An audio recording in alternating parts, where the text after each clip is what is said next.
आज की कहानी है उस बेटे की, आज की कहानी है उस पत्नी की, आज की कहानी है उस माँ की जिसने सारे रिश्तों को शर्मसार कर दिया, जिसने किसी भी रिश्ते को नहीं छोड़ा।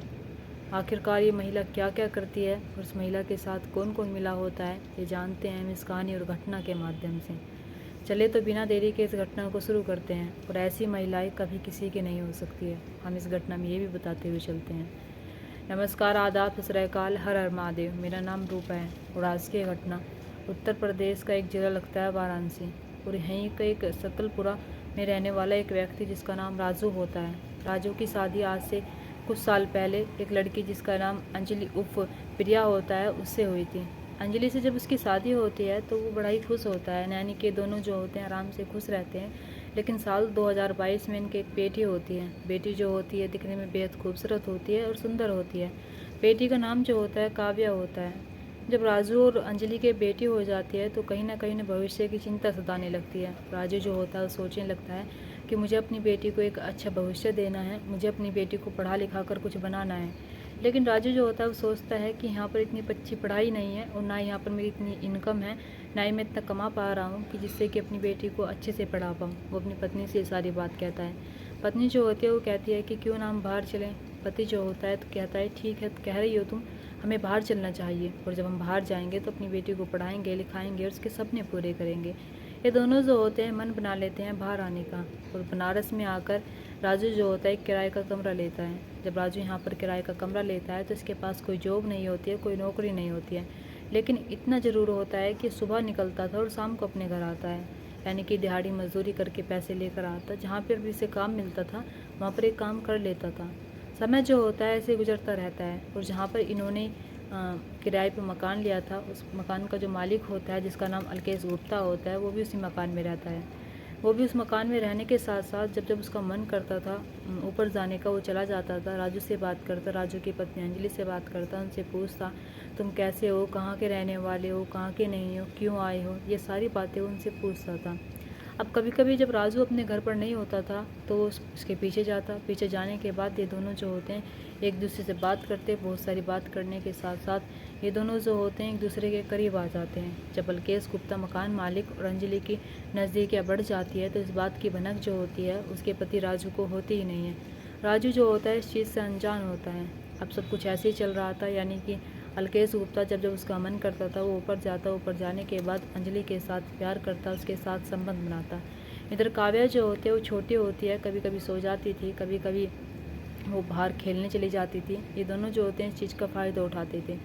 अब ऐसे जब समय गुजर रहा था तभी एक दिन पति जो होता है उसे देख लेता है। जब अपनी पत्नी को देख लेता है तो उसे बहुत गुस्सा आता है। और जब वो देखता है कि अलकेश गुप्ता उसके साथ है, उन दोनों को उस स्थिति में देखता है तो उसे इतना गुस्सा आता है। वो अपनी पत्नी से कहता है कि तुम मेरे साथ ऐसा कैसे कर सकती हो, तुम मुझे कैसे धोखा दे सकती हो। अलकेश गुप्ता जो होता है वो तो ज़्यादा कुछ कह नहीं पाता है क्योंकि वो अलकेश गुप्ता का ही घर होता है, अलकेश गुप्ता के ही घर में वो रह रहा होता है।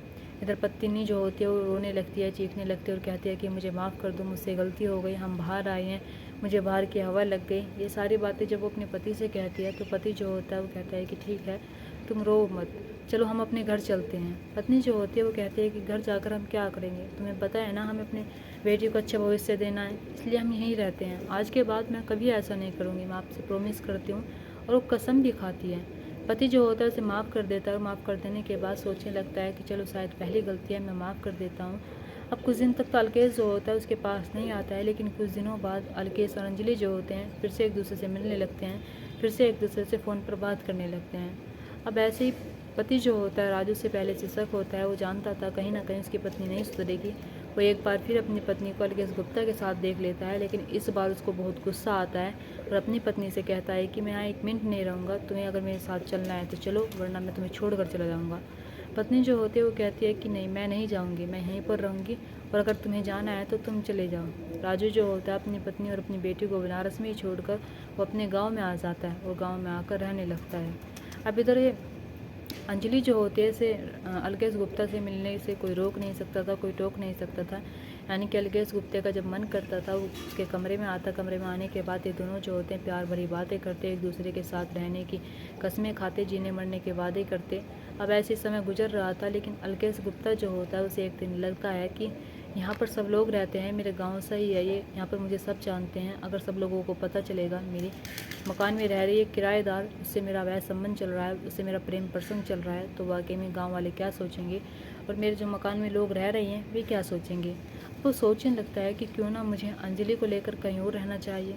तभी अंजलि से बात करता है, अंजलि को अपनी सारी बातें बताता है और कहता है कि हम कहीं और जाकर रहते हैं और मैं भी तुम्हारे साथ रहूँगा और तुम्हारी बेटी भी मेरे साथ रहेगी। अंजलि जो होती है वो कहती है कि देखो मैं अपनी बेटी से बहुत प्यार करती हूँ, तुम्हें इससे प्यार करना होगा। इधर अलकेश गुप्ता जो होता है वो कहता है कि हाँ मैं भी बहुत प्यार करता हूँ, कितनी छोटी सी परी है, नन्ही सी परी है। अब ऐसे ही अंजलि को लेकर राजस्थान के बाड़मेर में आकर रहने लगता है। राजस्थान के बाड़मेर में आकर एक होटल का कमरा लेता है, उसी कमरे में आकर रहने लगता है और अलकेश गुप्ता जो होता है उसी होटल में काम करने लगता है। और इधर जो अलकेश होता है वो सुबह काम करता, शाम को अपने कमरे में लेटता। लेटने के बाद वो अपनी पत्नी से कहता है कि देखो मुझसे नहीं संभल रहे हैं इतने सारे खर्चे, मैं कितने दिनों से काम कर रहा हूँ, हमें यहाँ पर कितने दिन हो गए हैं रहते रहते और खर्चे जो हैं वे बढ़ रहे हैं, लेकिन मेरी सैलरी जो है बहुत कम है। क्यों ना तुम भी काम करने लगो, तुम भी काम करने लगोगी तो मेरा हाथ बढ़ जाएगा। पत्नी जो होती है यानी कि राजू की पत्नी होती है, अलकेश गुप्ता की प्रेमिका होती है, वो कहती है कि तुम ठीक कह रही हो। अलकेश गुप्ता जो होता है उसी होटल में से काम दिलवा देता है, यानी कि अब ये दोनों जो होते हैं काम करने लगते हैं। समय जो होता है ऐसे ही गुजर रहा था, लेकिन दिन आता है 16 सितंबर सन 2025 का। 16 सितंबर सन 2025 को इनकी बेटी जो होती है गायब हो जाती है, बेटी मिलती ही नहीं है। पत्नी जो होती है अपनी बेटी को ढूंढती है, बेटी को ढूंढने की हर जगह कोशिश करती है, लेकिन बेटी नहीं मिलती है। और जिस होटल में वो रह रही थी उस होटल में वो रिसेप्शन का काम कर रही थी। अब इधर जब बेटी नहीं मिलती, अंजलि जो होती है अलकेश गुप्ता को फ़ोन करती है और उससे कहती है कि पता नहीं मेरी बेटी कहाँ पर चली गई है, वो नहीं मिल रही है। अलकेश गुप्ता जो होता है वो भी फ़ौरन के पास पहुँचता है। पास पहुँचने के बाद कहता है कि कहाँ पर गई है। ये उसे हर जगह ढूंढते हैं, यानी कि पूरे होटल में ढूंढ लेते हैं, होटल से बाहर ढूंढ लेते हैं, लेकिन बेटी कहीं पर भी नहीं मिलती है। जब बेटी कहीं पर भी नहीं मिलती है और कई घंटे तक हो जाते हैं ढूंढते ढूंढते, तब कहीं जाकर ये पुलिस स्टेशन जाते हैं। पुलिस स्टेशन जाने के बाद एक रिपोर्ट लिखवाते हैं। ये पुलिस स्टेशन खुद नहीं जाते हैं। वे अपनी बेटी को ढूंढ रहे थे, तभी वहीं पर एक पुलिस वाला जो होता है खड़ा हुआ होता है और वो देख रहा था इन्हें कि कितनी चिंता में और किसी को ढूंढ रहे हैं। तभी पुलिस वाला इनके पास आता है और कहता है कि क्या हुआ। तभी अपनी कहानी उसे बताते हैं कि साहब, अलकेश गुप्ता जो होता है बताता है कि साहब हमारी जो बेटी है वो कहीं गायब हो गई और मिल नहीं रही है। तब पुलिस वाला जो होता है वो कहता है कि ठीक है चलो तुम पहले एफआईआर लिखवाओ, एफआईआर लिखवाने के बाद तुम्हारी बेटी को पुलिस वाले ढूंढेंगे। ये दोनों जो होते हैं तब कहीं जाकर पुलिस स्टेशन आते हैं और जब पुलिस स्टेशन आते हैं यहाँ पर इनसे पूछताछ की जाती है। पुलिस वाले जो होते हैं पूछते हैं कि तुम क्या करते हो, तो अपना काम बताते हैं। इधर जो अंजलि होती है वो उसी होटल में रिसेप्शन का काम करती है। अलकेश जो होता है वो बताता है कि साहब मैं भी वहीं पर काम करता हूँ। इधर बेटी के बारे में जब पूछा जाता है तो कहते हैं कि पता ही नहीं साहब, हमारी बेटी कहाँ पर चली गई है, वो मिल ही नहीं रही है। पुलिस वाले जो होते हैं इनके एफआईआर लिखते हैं। एफआईआर लिखने के बाद अभी बेटी को ढूंढने लग जाते हैं। पुलिस वाले जो होते हैं जब इस केस की जांच करते हैं तो सबसे पहले वे होटल की सीसीटीवी फुटेज लेते हैं और उसी के दौरान जो हाईवे पर फ़ोटोज़ होते हैं, एक झील होती है उसके पास भी सीसीटीवी कैमरे होते हैं, उसकी फ़ोटोज़ लेते हैं और फ़ोटोज़ लेने के बाद वे देखने लगते हैं कि आखिरकार वो बेटी गई तो गई कहाँ, कौन ले गया कौन नहीं ले गया। लेकिन जैसे ही उस झील के पास एक वीडियो रिकॉर्ड होती है और उसमें देखा जाता है तो वाकई में उसको देखकर पुलिस वालों की भी रूह कांप जाती है। वे भी सोचने पर मजबूर हो जाते हैं कि आखिरकार एक माँ ऐसा कैसे कर सकती है। यानी कि अंजलि को हिरासत में लिया जाता है। हिरासत में ले जाने के बाद अब उससे पूछा जाता है कि तुमने अपनी बेटी के साथ ऐसा क्यों किया, क्योंकि अंजलि ही होती है जो उसका हाथ पकड़कर उसे झील के पास ले जाती है। झील के पास ले जाने के बाद उसे गायब कर देती है, यानी कि झील में फेंक देती है। अब पुलिस वाले जब उससे पूछताछ कर रहे थे तो अंजलि जो होती है वो टूटती है और टूटने के बाद एक ऐसी कहानी सुनाती है कि साहब मैं अपनी बच्ची को नहीं मारना चाहती थी, लेकिन मेरी मजबूरी बन गई थी और मेरी इतनी मजबूरी बन गई कि मैंने उसे मार दिया। ये बताती है कि साहब मैं बनारस में रहती थी किराए के मकान पर अपने पति के साथ। मेरा पति जो होता है मुझे अपने प्रेमी के साथ देख लेता है और छोड़कर अपने गाँव चला जाता है। उधर जब मेरा अलकेश से अवैध संबंध चल रहे थे, अलकेश से मेरी प्रेम कहानी चल रही थी, तभी हमारी बेटी बीच बीच में आ रही थी। यानी कि बार बार बेटी को कहता कि तुम्हारी बेटी जो है पहले पति की है, तुम्हारी बेटी के खर्चे में नहीं उठा सकता। यानी कि अलकेश से सारी बातें जब उससे कहता था अंजलि से तो उसे बहुत बुरा लगता था। अंजलि जो होती है वो सोचने लगती है कि कहीं ना कहीं मेरी बेटी ही मेरी दुश्मन बन रही है। मेरी बेटी अगर मेरे साथ रहेगी तो अलकेश मुझे कभी अच्छे से प्यार नहीं करेगा, क्योंकि इनके बीच अब जैसे बाड़मेर में आते हैं, बाड़मेर में आकर किराए का मकान लेते हैं तो अलकेश जो होता है ऐसे ताने देने लगता है।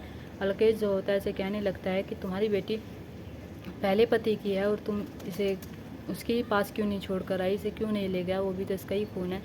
ये सारी बातें जब उसे कहता था तो अंजलि को बहुत बुरा लगता था। अंजलि जो होती है उसे इतना बुरा लगता था, वो सोचने लगती है कि मुझे अपनी बेटी को मारना होगा, इसे रास्ते से हटाना होगा। और वो ऐसा ही करती है। यानी कि 16 सितंबर सन 2025 को वो अपनी बेटी को ले जाती है और ले जाने के बाद उसे झील में फेंक कर आ जाती है। पुलिस वाले जब उसकी बात सुनते हैं तो वाकई में उन्हें भी यकीन नहीं हो रहा था कि आखिरकार एक माँ ऐसा कैसे कर सकती है। इधर अलकेश गुप्ता, शायद उसे पता नहीं था, वो जानता ही नहीं था कि उसके जो प्रेमिका है अंजलि, वो उसके लिए ऐसा कर रही है। और अभी अलकेश गुप्ता का इसमें कोई भी नाम नहीं है। पुलिस वाले अब सोच रहे थे कि एक माँ अपनी 3 साल की बेटी को इसलिए मार देती है क्योंकि उसका प्रेमी जो होता है अलकेश, उसे उसकी बेटी अच्छी नहीं लगती थी, इसलिए वो अपनी बेटी को मारने का फैसला लेती है, जिसकी अभी नन्ही सी जान होती है, जो कुल अभी 3 साल की होती है। पुलिस वालों को वाकई में अब भी यकीन नहीं हो रहा है कि एक माँ ऐसा कर सकती है। अंजलि को रास्ते में लेकर जेल भेज दिया गया है। अभी पुलिस वाले जो हैं इसकी जांच कर रहे हैं, कहीं अलकेश भी तो इसमें मिला हुआ नहीं है, या ये अंजलि जो है झूठ तो नहीं बोल रही है कि अलकेश का इसमें कोई नाम नहीं है। अब ऐसे जब ये सारी खबर उसके पिता को पता चलेगी, उसके पिता को दी जाएगी, तो वाकई में उस पर भी क्या बीतेगी। यहाँ पर कहीं ना कहीं राजू चाहता तो अपनी बेटी को साथ ले जा सकता था। अगर उसकी पत्नी अपने प्रेमी के साथ रहना चाह रही थी तो अपनी बेटी को अपने साथ ले जा सकता था, लेकिन राजू जो होता है वो अकेला भाग जाता है। यहाँ पर इन दोनों के बीच में अगर कोई फंस रही थी तो इनकी बेटी फंस रही थी, और जिसके साथ उसकी ही माँ कुछ ऐसा करती है। दोस्तों, आप इस घटना और कहानी पर क्या कहना चाहेंगे, और क्या कहना चाहेंगे उस माँ के बारे में, और क्या कहना चाहेंगे उस पत्नी के बारे में, और क्या कहना चाहेंगे उस बेटी के बारे में जिसने वाकई में इतना गलत किया, जिसने अपनी बेटी को नहीं छोड़ा, जो अपने प्यार में इतनी अंधी हो गई थी कि अपनी बेटी को ही प्यार का दुश्मन समझने लगी। दोस्तों, आप इस घटना और कहानी पर क्या कहना चाहेंगे, आप प्लीज़ कमेंट करके ज़रूर बताना।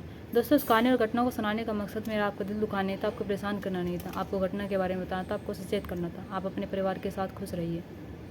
नमस्कार।